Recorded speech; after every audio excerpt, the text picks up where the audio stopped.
Баршаңызға сәлем. Бүгін 133-ші сабақтың есептерін орындаймыз. Сабақтың тақырыбы қос теңсіздіктер. Бұл сабақта қос теңсіздіктердің шешімдер жиынын табамыз. Бірінші есеп. Калькулятордың көмегімен есептеп, қандай сөз шығатынын анықта. Демек, біз мына өрнектерді орындап, осылардың мәнін Т әрпі деп белгілейміз. Демек, міне астында кесте тұр, осы жерде берілген көбейтінді немесе бөліндінің мәні берілген. Осы мәндердің турайына әрбір өрнектің турайындағы әріптерді жазып, келтірілген сөзді табамыз. Берілген өрнектерді есептейміз. 6876-ны 5768-ге көбейтсек 39.660.768 болады. Бұл Т әрпі, яғни осы санның турайына біз Т әрпіні жазамыз. Қалғандарында дәл солай жалғастырамыз. 1.103.660-ды 1588-ге бөлсек 695. 45.188.000-ды 69.520-ға бөлетін болсақ 650. 9876-ны 567-ге көбейтсек 5.599.692. 65.009-ды 54-ге көбейтсек 3.510.486. 609-ды 560.987-ге көбейтсек 341.641.083-ге тең. 1.037.232-ні 10.584-ге бөлсек 98. 8.351.304-ді 9.802-ге бөлсек 852 болады. Демек, мына жердегі шыққан мәндердің барлығы мына кестеге жазылып тұр. Енді осылардың әрқайсына өзінің турайындағы әріптерді жазамыз. Мысалы, мына 852-нің турайына 10-ны жаздық. Нәтижеде мына сөз пайда болды. Телескоп. Демек, жауабы телескоп екен. Екінші есеп. Қос теңсіздікті жеке екі теңсіздікке ауыстыр. А. X белгісізі 10-нан артық 30-дан кем. Ал әсінде X белгісізі 20-дан артық 48-ден кем. Дәптеріңе осындай сан сәулесін сыз және көрсетілген сан аралықтарын белгіле. Теңсіздіктердің шешімдерін сәуледе қиғаш сызықтармен көрсет. Бірлік кесінді үшін екі торкөзді белгіле. Дәптерге жаздық. Демек, қос теңсіздікті біз жеке екі теңсіздік түрінде, яғни X белгісізіміз 10-нан артық және X белгісізі 30-дан кем деп белгілеп, сан сәулесінде теңсіздіктердің шешімдері жиынын жаздық. Бірінші, X-іміз 10-нан артық екен. Демек, 10-нан үлкен жағын штрих сызықтармен белгілеп шықтық. Міне, енді ал екіншісі X-іміз 30-дан кіші екен. Демек, мына жерден 30-ды белгіледікті, 30-дан солға қарай сызамыз. Енді екеуіне де тиісті болған жер 10 мен 30-дың арасы болып тұр. Демек, X белгісізі 10 мен 30-дың арасында орналасқан деп білеміз. Екіншісінде дәл осылай жазамыз. X-іміз 20-дан артық, X-іміз 48-ден кіші деп, және оны сан сәулесінде бірлік кесінділерменен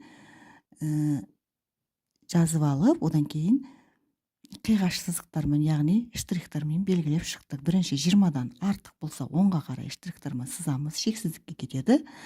Ал 48-ден кем болатын болса, мына 48 деп, мына 50-ден кейінгі жер сол жақтан белгілеп алды. 48 деп, 48-ден кем болған жағы, яғни 0-ге қарап кетеді. Міне осылайша жалғасып кете береді. Үшінші есеп. Қос теңсіздік түрінде жаз. Қос теңсіздіктердің шешімдер жиынын сан сәулесінде белгіле. Шешімдер жиынын фигуралы жақшаның көмегімен жаз. Т белгісізі 5-тен артық және 10-нан кем. К белгісізі 6-дан артық және 17-ден кем. М белгісізі 11-ден артық және 21-ден кем. Н белгісізі 5-тен артық және 14-ден кем. Біріншісін орындаймыз. Бұл жерде Т белгісізі 5-тен артық, 10-нан кем деген осылай жазып қойдық. Қос теңсіздік түрінде және оны сан сәулесінде белгіледік. 5-тен артық болса, мына жерде штрих сызықтармен белгіледік, қиғаш сызықтармен, және 10-нан кем болса, 10-нан солға қарай белгілейміз. Демек, екеуіне тиісті шешімдер жиыны бұл осы 5 пен 10-ның арасындағы сандар болады. Яғни 6, 7, 8, 9. Әсі де дәл осылай К белгісізі 6-дан артық және 17-тен кем екен. Демек 6-дан артық болса 6-дан жоғары қарай, яғни 10-ға қарай қиғаш сызықтармен белгілеп шықтық. Ал 17-ден кіші болса 17-ден солға қарай бастадық. Демек екеуінің арасында 6 мен 17-нің арасындағы сандар бұл осы қос теңсіздіктің шешімдер жиыны болып табылады. Яғни 7, 8, 9, 10, 11, 12, 13, 14, 15, 16. Б-сы ен белгісізі 11-ден артық және 21-ден кем деген. Бұны да дәл осылай қиғаш сызықтармен сызып, шешімдер жиынын жазып қойдық. Шешімдер жиыны 11 мен 21 сандарының арасында орналасқан болады. Бұлар 12, 13, 14, 15, 16, 17, 18, 19, 20 болады. Ал В-сында n белгісізі 5-тен артық және 14-тен кем еді. Міне қиғаш сызықтармен оны белгілеп қойдық. Екеуіне де тиісті болған жер бұл 5 пен 14 сандарының арасы. Сан өзіндегі. Енді бұлар 6, шешімдер жиыны 6, 7, 8, 9, 10, 11, 12, 13 болады. Төртінші есеп тапсырманы орында. Шоқ жұлдыздарға ежелгі заманда ақ атау берген. Ертеде адамдар жердің солтүстік жарты шарында басымырақ тіршілік еткен. Олар аспан әлемінің өздеріне көрінетін бөлігін ғана бақылаған. Сондықтан шоқ жұлдыздардың шамамен жартысына ғана 88-дің 47-сі ежелгі мифологиялық кейіпкерлердің атын берген. Оңтүстік жарты шардан көрінетін екінші жартысы тек 17-ші ғасырда ашылған. Оларға ұлы географиялық ашылулардан кейін атаулар берілген. X белгісізі 47-ден артық 88-ден кіші қос теңсіздігінің шешімдер жиынын сан сәулесінде белгіле. Шешімдер жиынындағы сандарды ата. Қанша сан алынды? 17-ші ғасырда қанша шоқ жұлдызға атау берілген? Демек, берілген қос теңсіздікті жазып алдық. Яғни бұл шоқ жұлдыздардың саны болып табылады. Демек, 47-ден артық болса, мына 47-ден артығын бояп шықтық және 88-ден кіші. Енді осылардың арасындағы сандарды алатын болсақ, 46-дан 87-ге дейінгі сандар болады. Жалпы саны 40 сан. Демек, 17-ші ғасырда 40 шоқ жұлдызға атау берілген. Бесінші есеп. Есептемей-ақ бөліндінің мәнінде қанша цифр болатынын анықта. Амалдарды орында және тексер. 35.280-ді 7-ге бөлеміз. Бұны бөліндінің мәнінде қанша цифр болатынын білетін болсақ, бұл жерде толымсыз бөлінгіш 35 болады. Демек, 35-те 7-ге бөлетін болсақ 5-тен болады ғой. Ол жерде 1 цифр болды. Ал мына жерде 1, 2, 3 цифр бар. Демек, ол 3 цифрді осының соңында деп білеміз. Сонда бөліндінің мәнінде 4 цифр болады екен. Енді бөліп көрейік. 35-ті 7-ге бөлсек, 5040 болады. Ал 5040-ты тексеріп көретін болсақ, 7-ге көбейтіп 35280 келіп шығады. Демек, бөлу амалы дұрыс орындалған. Екіншісі 623.801-ді 89-ға бөлетін болсақ, бұл жерде толымсыз бөлінгіш 623 болады. Сондықтан одан кейінгі сандар 1, 2, 3 екен. 623-ке бір бөлінді болады ғой. Мына үшеуін тіркейтін болсақ 4 болады. Демек, бөліндінің мәнінде 4 цифр болады. Ал бөлгенімізде 7009 келіп шықты. Бөлу жолы толық көрсетілген. Бұны көбейтіп тексеріп көретін болсақ, 623.801 келіп шықты. Демек, бөлу амалы дұрыс орындалған. Енді үшіншісі 376.423-ті 47-ге бөлеміз. Бұл жерде де толымсыз бөлінгішіміз 376 болады.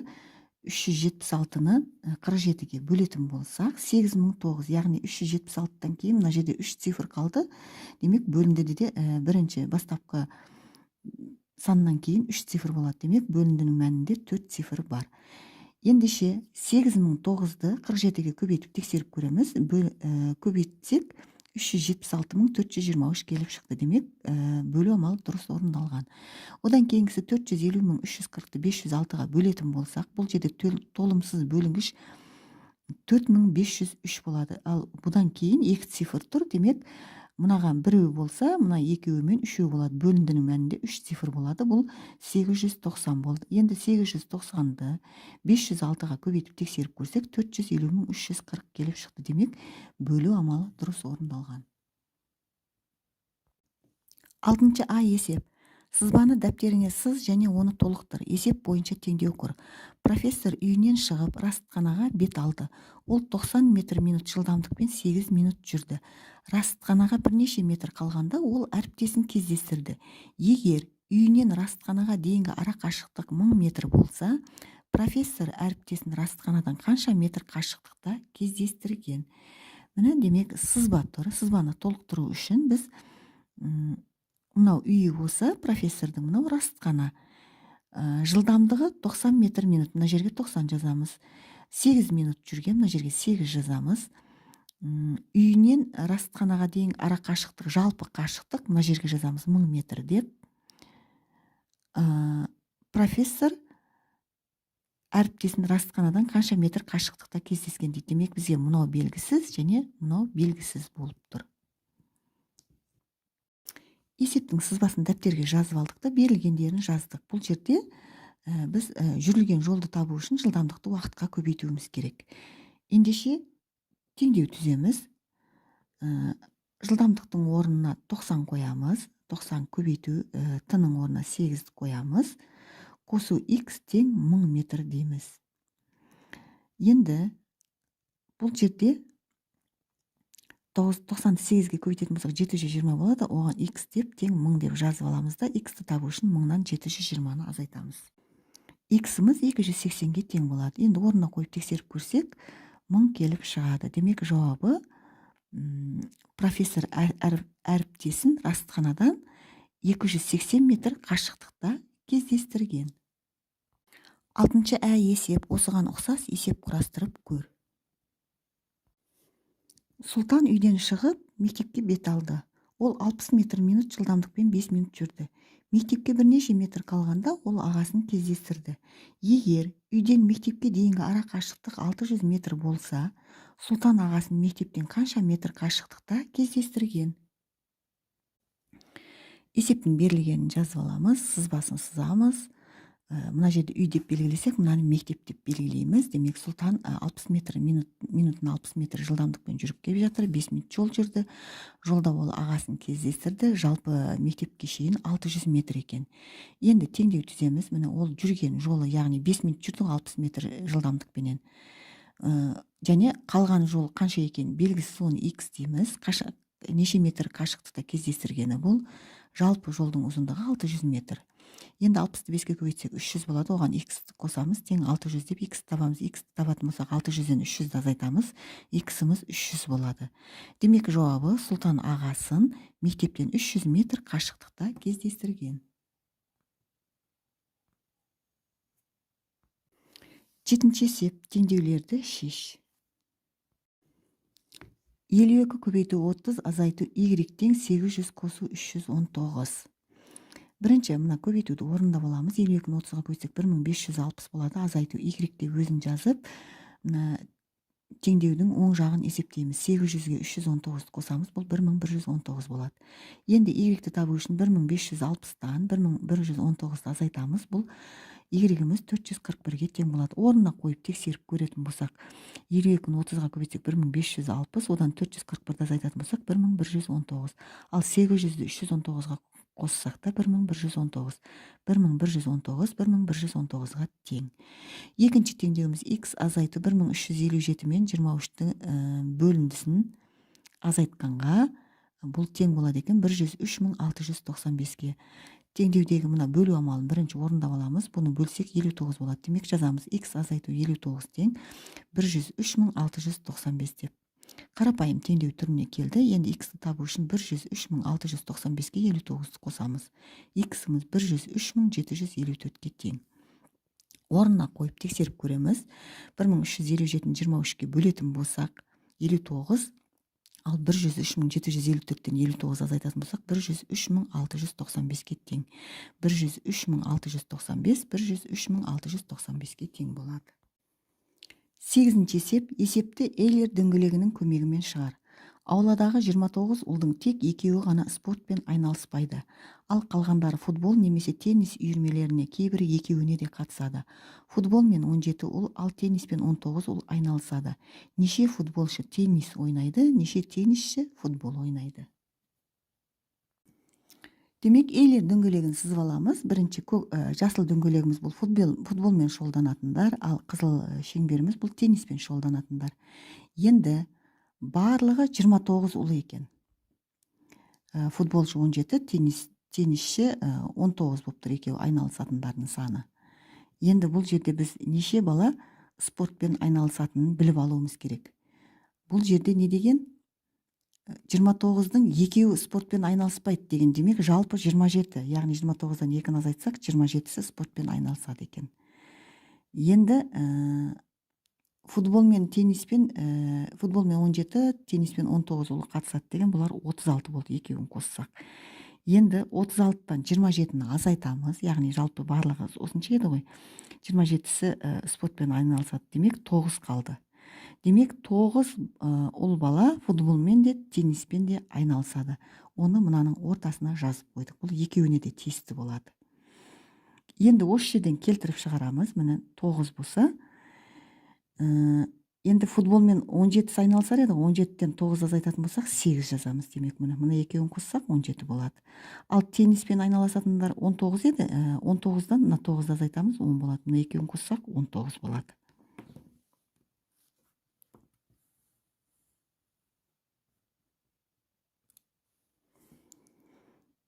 Демек осылайша жазып қоямыз. Міне жауабы 9 ұл футболмен де тенниспен де айналысады. 9-шы есеп.